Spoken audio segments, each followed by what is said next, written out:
Kini saatnya berdiri di akarnya, sebab Allah Maha Kudus hadir di sini. Mari memuji, angkat tangan menyembah, sebab Allah Maha Kudus hadir di sini.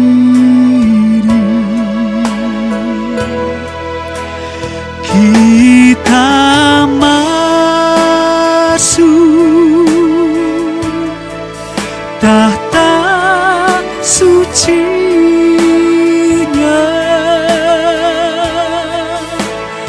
bersama para malaikat menyembah.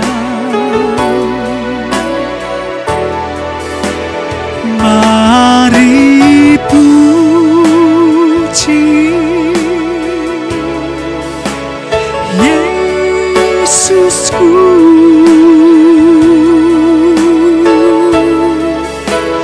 kita masuk hadirat-Nya Maha Kudus.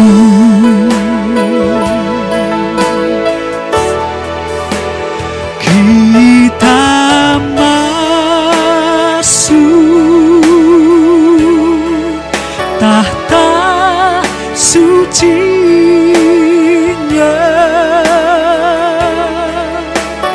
bersama para malaikat menyembah.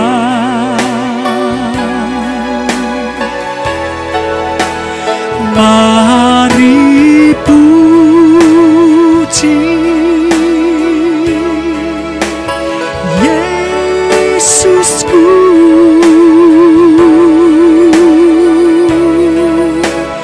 kita masuk hadirat-Nya Maha Kudus.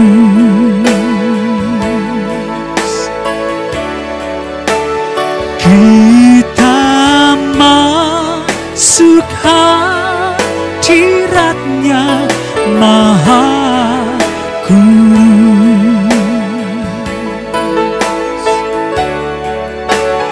Kita masuk hadirat-Nya Maha Kudus.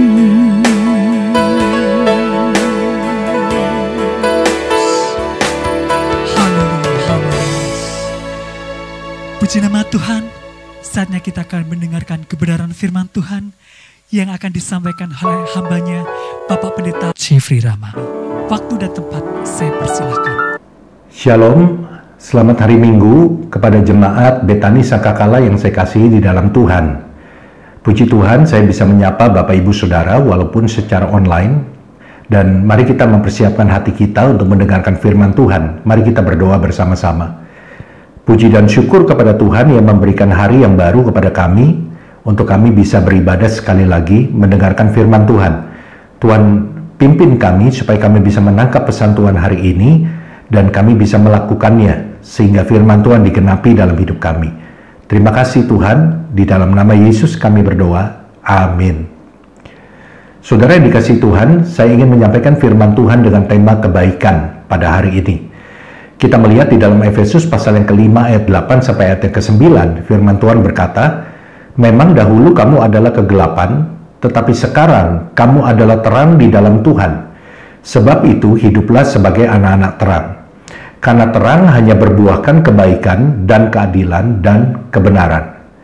Firman Tuhan mengatakan kita dulu sebagai anak-anak gelap, kita ada di kegelapan, kita dipindahkan kepada terang lewat pengorbanan Yesus Kristus di atas kayu salib.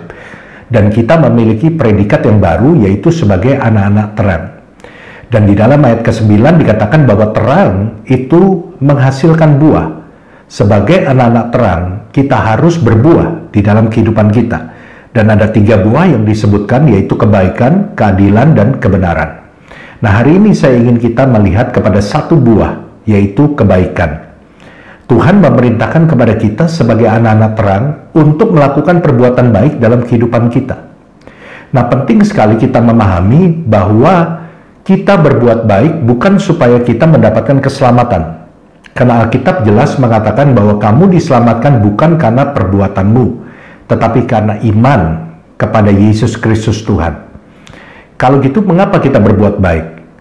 Kita berbuat baik sebagai bukti bahwa kita sudah diselamatkan. Bahwa orang-orang yang sudah diselamatkan pasti menghasilkan buah kebaikan. Perbuatan baik sebagai bukti bahwa kita sudah menerima karya keselamatan di dalam Yesus Kristus Tuhan, sebagai tanda bahwa kita adalah orang-orang yang sudah dirubah hidupnya. Karena tidak mungkin orang yang sudah diselamatkan, dia melakukan perbuatan-perbuatan yang jahat dalam kehidupannya. Dan juga perbuatan baik itu merupakan ucapan syukur kita kepada Tuhan yang sudah menyelamatkan kita, sehingga kita mau memuliakan Tuhan dengan perbuatan-perbuatan kita. Karena itu Alkitab berkata, biarlah orang-orang melihat perbuatanmu yang baik, dan mereka memuliakan Bapa di sorga. Saudara yang dikasihi Tuhan, dalam Efesus pasal yang kedua ayat yang ke-10 juga dikatakan, karena kita ini buatan Allah, diciptakan dalam Kristus Yesus, dilahir barukan di dalam Kristus Yesus. Untuk apa, saudara? Untuk melakukan pekerjaan baik yang dipersiapkan Allah sebelumnya. Ia mau supaya kita hidup di dalamnya. Jadi tujuan Allah menyelamatkan kita supaya kita berbuat baik, melakukan pekerjaan yang baik. Dan Tuhan mau kita menghidupi itu. Ia mau supaya kita hidup di dalamnya. Nah, ternyata pada waktu kita berbuat baik, ada hal-hal yang terjadi di dalam kehidupan kita. Yang pertama, perbuatan baik ternyata akan membawa dampak bagi diri kita sendiri, saudara. Perbuatan baik yang kita lakukan, itu akan membawa dampak yang luar biasa bagi diri kita sendiri. Jadi kalau ada orang yang berkata, ngapain sih kamu tolong orang, ngapain kita berbuat baik, ngapain sih kita bantu orang susah. Orang-orang ini tidak mengerti prinsip ini, bahwa perbuatan baik yang mereka lakukan kepada orang lain, itu akan berdampak pada diri mereka sendiri. Amsal pasal yang ke-11 ayat 17 berkata, orang yang murah hati berbuat baik kepada diri sendiri. Dalam King James Version dikatakan kepada jiwanya sendiri. Orang yang bermurah hati membuat jiwanya mendapatkan damai sejahtera. Orang yang berbuat baik, maka jiwanya mendapatkan ketenangan. Tetapi orang yang kejam menyiksa badannya sendiri. Jadi saudara-saudara yang dikasihi Tuhan, Alkitab dengan jelas berkata bahwa ada dampak ketika kita berbuat baik. Dampak itu kepada diri kita sendiri. Jiwa kita mendapatkan sukacita, jiwa kita mendapatkan ketenangan. Nah, saudara-saudara, ada seorang hamba Tuhan yang namanya Bill Hybels. Bill Hybels satu hari harus pergi menghadiri rapat di LA, dia tinggal di Chicago, dan jarak penerbangan antara Chicago ke LA itu seharusnya ditempuh dalam waktu 6 jam saja. Tapi pada waktu itu, dia harus menghabiskan waktu 18 jam di dalam rangkaian perjalanannya untuk sampai ke LA dari Chicago. Karena pesawatnya mengalami beberapa kali delay, dan pada akhirnya ketika malam hari, penerbangannya ditunda sampai keesokan harinya. Sedangkan Bill Hybels tidak bisa untuk terbang esok hari, karena esok hari dia harus sudah ada di dalam meeting yang harus dia hadirkan. Karena itu dia bersama-sama dengan banyak orang yang mau pergi malam itu juga mencari penerbangan terakhir pada malam itu. Dan akhirnya dia mendapatkan.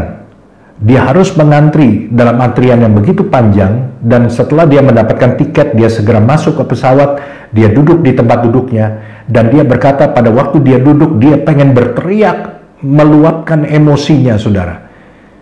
Tetapi dia mengurungkan niatnya, karena dia ingat bahwa dia adalah seorang hamba Tuhan. Jadi dia duduk untuk menenangkan dirinya. Dan orang bergegas masuk ke dalam pesawat, dan ada seorang wanita tua yang membawa 2 buah tas, itu berjalan memasuki pesawat, Dan ketika posisinya dekat dengan Bill Hybels, wanita ini tersandung dan jatuh, dan tasnya itu juga isinya berantakan, sudah. Bill Hybels melihat itu, tetapi dia tidak mau melakukan apapun untuk menolong wanita itu. Hatinya sedang kesal. Kadang-kadang ada kondisi di mana kita seperti Bill Hybels. Kita nggak mau melakukan kebaikan karena mungkin kita lagi kesel, kita mungkin lagi kecewa, kita mungkin lagi sedih, atau lain sebagainya. Dan pada waktu Bill Hybels tidak mau melakukan apapun, Tuhan mengingatkan dia ayat tadi. Pada waktu kamu bermurah hati, kamu sedang berbuat baik kepada jiwamu, kepada dirimu sendiri. Wah, dia makin kesal karena Tuhan ingatkan ayat itu. Dan kemudian Tuhan berkata dalam hatinya, Bill, aku tahu kamu hari ini sedang tidak punya niat untuk menolong siapapun. Hatimu sedang kesal, kamu mengalami hari-hari yang berat. Tapi kamu punya kesempatan untuk merubah suasana hatimu dengan cara menolong wanita ini. Aku tidak akan memaksa engkau melakukannya. Tapi kalau kamu mau melakukannya, kamu akan melihat hasil yang luar biasa. Dan pada akhirnya, singkat cerita, Bill Hybels menolong wanita ini, membawakan barangnya, mencarikan tempat duduknya, dan kemudian menaruh barangnya di atas kabin, dan kemudian dia kembali ke tempat duduknya. Pada waktu dia kembali ke tempat duduknya, Bill Hybels berkata apa? Pada waktu saya kembali ke tempat duduk, saya merasakan ada gelombang hangat dan damai sejahtera mengalir begitu deras di dalam hati saya. Semua perasaan kesal, semua perasaan capek, kekecewaan yang selama sepanjang hari menguasai hati dan pikiran saya mendadak lenyap. Dia katakan hati dan jiwa saya yang tadinya kering, itu seperti disiram air yang menyegarkan jiwa saya kembali. Dan itulah yang Alkitab katakan, bahwa berbuat baik itu membawa dampak bagi jiwa kita. Jiwa kita akan mendapatkan damai sejahtera, jiwa kita akan mendapatkan ketenangan. Alkitab juga berkata di dalam Kejadian 4 ayat yang ke-7, apakah mukamu tidak akan berseri jika engkau berbuat baik? Tetapi jika engkau tidak berbuat baik, dosa sudah mengintip di depan pintu, ia sangat menggoda engkau, tetapi engkau harus berkuasa atasnya. Dikatakan bahwa kalau kita berbuat baik, wajah kita akan berseri. Dan wajah berseri ini tidak ada hubungannya dengan polesan luar, saudara. Tidak ada hubungannya dengan kecantikan. Tetapi sesuatu yang mengalir dari dalam dan bisa dirasakan oleh orang lain. Saudara mungkin pernah mengalami, saudara dekat dengan seseorang dan saudara bisa merasakan bahwa orang ini baik. Kok dekat orang ini tuh enak ya, dekat orang ini adem. Setiap kali dekat sama orang ini hati saya damai, omongannya selalu adem. Nah, orang yang hatinya baik, itu akan mengeluarkan aura seperti itu. Orang akan bisa merasakan bahwa orang ini baik karena dia suka melakukan perbuatan yang baik. Dan yang kedua, saudara, ternyata pada saat kita berbuat baik, kita juga bisa menjadi inspirasi bagi orang-orang di sekitar kita.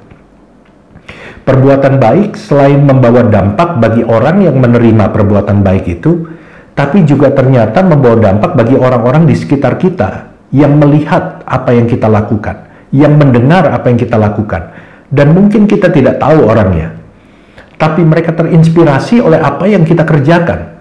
Mereka terinspirasi oleh perbuatan baik kita yang kita lakukan.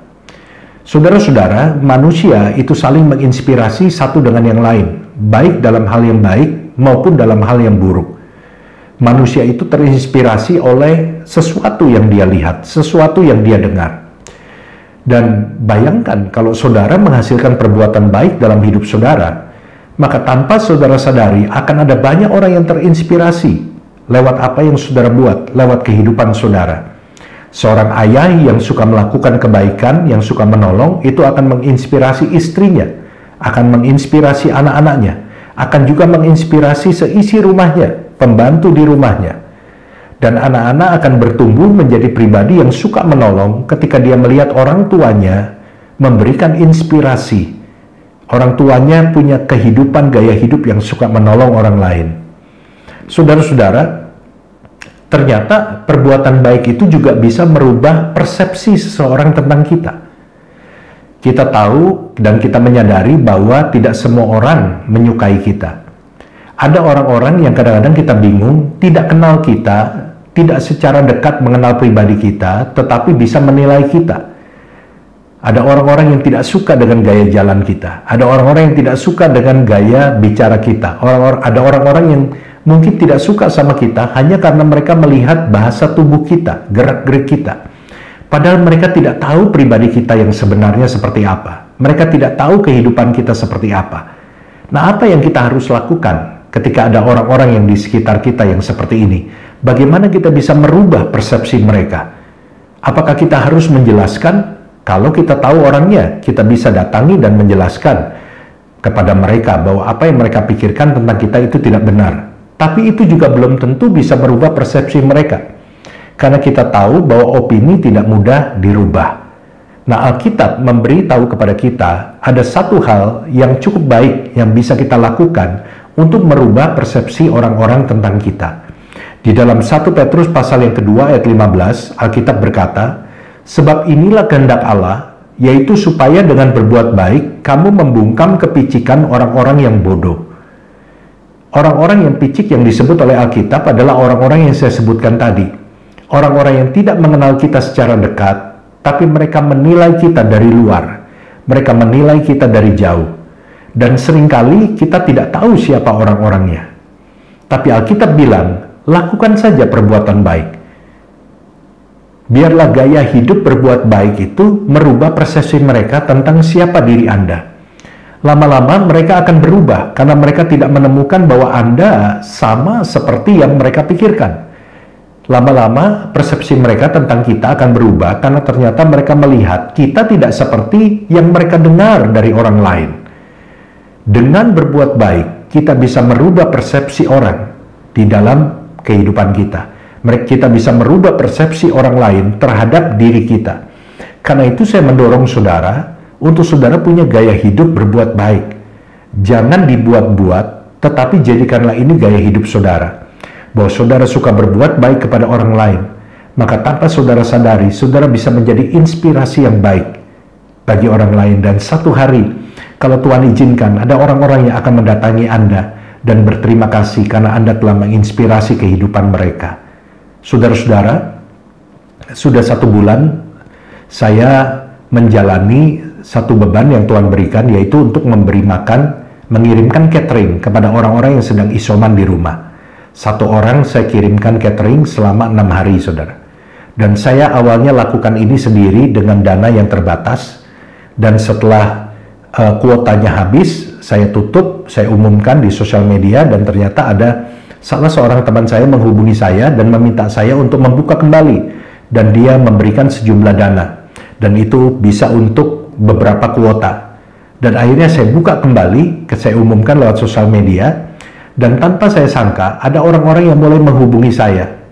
Dan ada banyak orang-orang yang tidak saya kenal menghubungi saya dan mereka ingin mensupport pelayanan ini.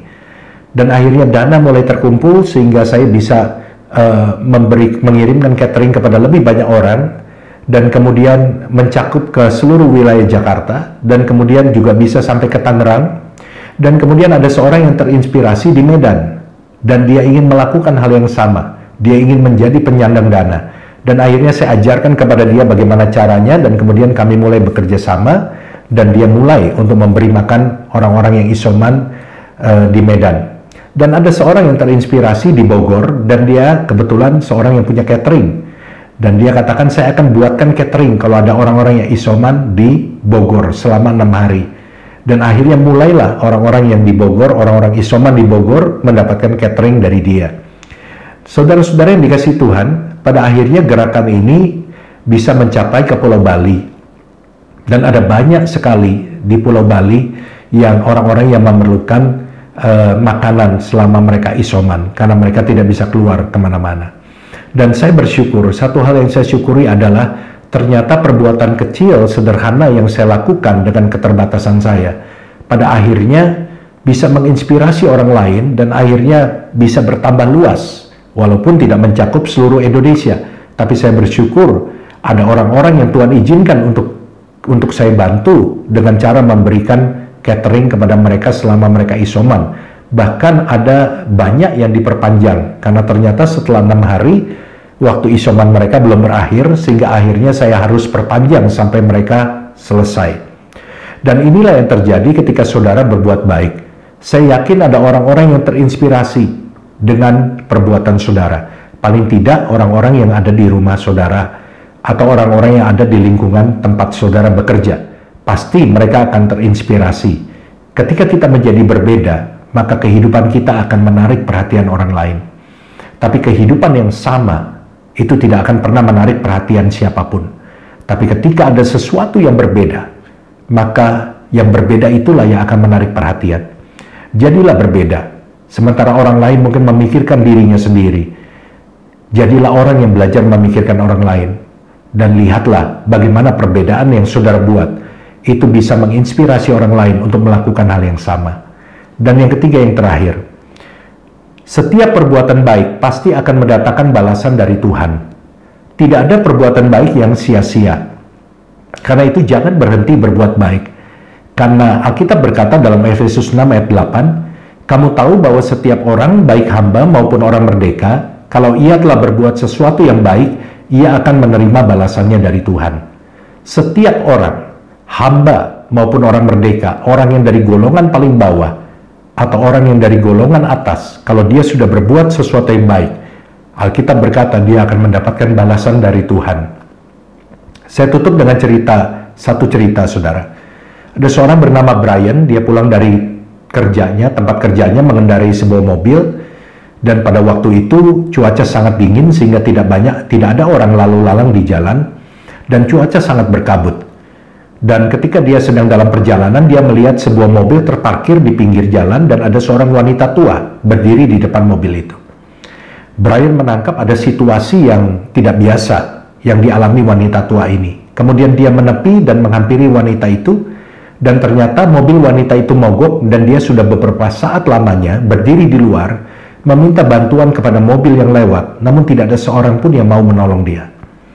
Brian meminta wanita ini masuk ke mobilnya, sementara dia mencari tahu kerusakan yang dialami oleh mobil wanita tua ini.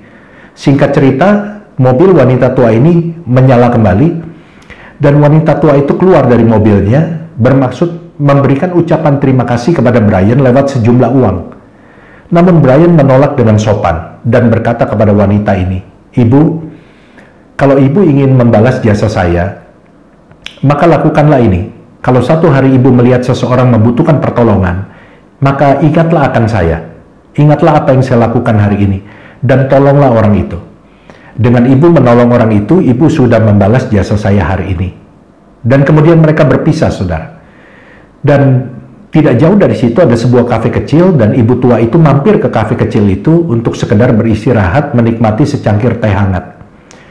Dan kemudian ibu itu dilayani oleh seorang wanita muda yang tengah hamil besar. Wanita muda itu melayani dengan semangat, dengan ceria, setiap pesanan daripada ibu tua ini. Dan sementara ibu tua ini menikmati tehnya, dia memperhatikan dan bertanya kepada dirinya sendiri, bahwa bagaimana mungkin wanita dengan kehamilan sebesar itu masih bekerja. Karena menurut dia, setiap saat wanita ini bisa melahirkan. Dan kemudian selesai menikmati teh itu, ibu itu meminta bon kepada pelayan itu dan membayarnya, dan kemudian meninggalkan tempat itu. Dan ketika pelayan itu sedang membersihkan meja ibu itu, dia mengambil tempat bon itu, membukanya, dan melihat bahwa ibu itu sudah membayarnya. Dan kemudian dia terkejut melihat di bawah tempat bon itu ternyata ada sebuah kertas yang dilipat. Dan ketika dibuka, di dalamnya ada uang $1.000. Dan kertas itu pun ada tulisannya. Dan ibu ini menulis begini, "Kamu tidak usah berterima kasih kepada saya dengan uang yang saya berikan kepada kamu. Seseorang telah menolong saya hari ini, karena itu saya berniat untuk berbuat baik kepada kamu. Jangan pernah berhenti menyebarkan kebaikan dimanapun." Dan wanita ini menangis, saudara. Dan dia bertanya dalam hatinya, bagaimana ibu tua ini bisa tahu bahwa dia sedang kekurangan uang untuk biaya kelahiran anaknya. Dan dengan uang $1.000 yang diberikan, maka kekurangan biaya itu terpenuhi, saudara. Selesai bekerja malam hari, wanita ini pulang ke rumahnya, dia pergi ke kamarnya, dia lihat suaminya sudah tidur. Pelan-pelan dia dekati suaminya dan dia berbisik di telinga suaminya. Dia katakan, "Sayangku, kita tidak perlu khawatir akan kekurangan biaya untuk kelahiran anak kita. Karena seseorang telah melunasi kekurangan biaya itu pada hari ini." Kemudian dia kecup pipi daripada suaminya dan dia katakan, I love you, Brian. Saudara bisa menangkap cerita ini? Suami daripada wanita yang hamil besar itu adalah Brian yang menolong wanita tua itu. Dan Tuhan membalaskan perbuatan baik Brian dengan cara mempertemukan wanita tua itu dengan istrinya, dan mereka sedang kekurangan biaya untuk kelahiran anaknya. Dan Tuhan membalaskan kebaikan Brian dengan cara menggerakkan wanita tua ini untuk menolong keluarganya. Saudara-saudara, setiap perbuatan baik pasti akan mendatangkan balasan. Walaupun belum tentu waktunya secepat daripada kisah ini. Tetapi satu hal yang pasti, bahwa perbuatan baik akan mendatangkan balasan dari Tuhan. Jangan berhenti berbuat baik, dan kita harus menyesal jika satu hari berlalu tanpa kita berbuat baik pada hari itu. Saya mendorong kita semua di masa pandemi ini sebuah ladang yang besar untuk kita bisa berbuat baik dengan cara yang kita bisa. Pikirkanlah seseorang, pikirkanlah tetanggamu, pikirkanlah seseorang yang mungkin membutuhkan bantuan saudara, dan lakukanlah sesuatu sebisa saudara. Amin. Mari kita berdoa bersama-sama. Terima kasih Tuhan untuk firman Tuhan pada hari ini. Biarlah Tuhan kami boleh menangkap pesan Tuhan. Masa pandemi ini adalah ladang yang terbuka untuk kami bisa berbuat kebaikan. Tolong kami, berikan kemampuan, berikan ide kepada kami untuk apa yang kami bisa lakukan supaya hidup kami berdampak bagi orang lain. Jaga umat-Mu, lindungi umat-Mu Tuhan. Di dalam nama Yesus kami berdoa. Amin. Tuhan Yesus memberkati kita semua. Shalom. Kita buka kedua tangan kita. Bapa, sempurnakanlah ibadah kami. Beri kepada kami kemampuan untuk merenungkan firman-Mu tadi ya Bapa. Sidang jemaat yang dicintai oleh Tuhan, lakukan firman Tuhan dan terimalah berkat di dalam nama Bapa, Putra, dan Roh Kudus, dalam nama Tuhan Yesus Kristus, dari sekarang sampai Maranatha, Tuhan Yesus datang kedua kalinya. Yang percaya, mari katakan sama-sama, amin. Tuhan Yesus memberkati. Sampai ketemu di minggu depan pada jam yang sama. Amin.